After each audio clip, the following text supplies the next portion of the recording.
অনেক দিন আগে একটি সুন্দর সবুজ শান্তিপূর্ণ গ্রাম ছিল। গ্রামের কাঁচা রাস্তা, পুকুর, ধানক্ষেত আর গাছপালায় ভরা। বৃষ্টির দিনে চারপাশ ভরে যেত সবুজে আর নদীর স্রোতে। গ্রামের কিছু ছেলেমেয়ে বাস করত। একদিন সকালে যখন তারা গাছের নিচে বসে গল্প করছিল, তারপর একজন বলল, শুধু যদি এভাবে বসে থাকে তাহলে কি হবে? এই বৃষ্টির দিনে আমাদের একটু মজা করা উচিত। হ্যাঁ, বৃষ্টির দিনে যদি নৌকায় বনভোজন করি কেমন হয়? কিন্তু খাবার কোথা থেকে পাবো? সবাই চিন্তায় পড়ে গেল, তবে একসাথে ভাবতে শুরু করল সমাধান। আমরা সবাই নিজেদের বাড়ি থেকে চাল, ডাল, তেল আনব। হ্যাঁ, সবাই মিলে ভাগ করে নিলে সহজ হবে। এই ভাবনাই তাদের আনন্দকে আরও বড় করে তুলল। সবাই মিলে নিজেদের বাড়িতে যাচ্ছে।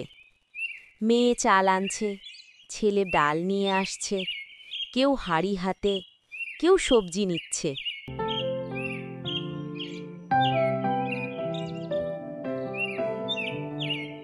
সবাই মিলে খাবার নিয়ে নদীর ধারে এলো, একসাথে উঠল নৌকায়।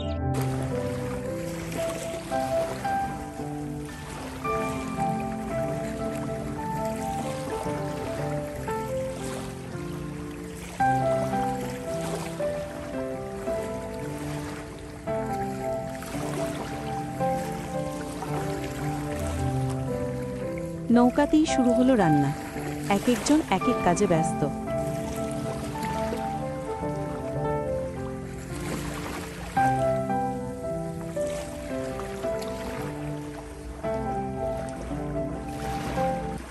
হঠাৎ আকাশ কালো হলো, বাতাস বইতে শুরু করলো, নৌকা দুলে উঠল।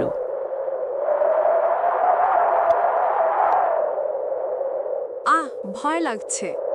ভয় পেও না, আমরা সবাই একসাথে আছি। তারপর ধীরে ধীরে আবহাওয়া শান্ত হয়। আহা, দেখ, আবার নদী শান্ত হয়ে গেছে। শেষমেশ তৈরি হলো সুস্বাদু খিচুড়ি। সবাই মিলে বসে খেল।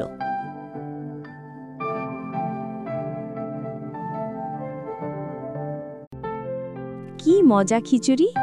হ্যাঁ, একসাথে বানালে স্বাদ দ্বিগুণ হয়। সন্ধ্যায় আকাশে উঠল রংধনু। সবার মনে আনন্দ ভরে গেল।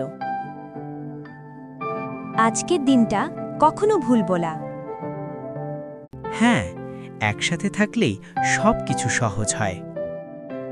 একতা ও সহযোগিতাই আনন্দের আসল রহস্য।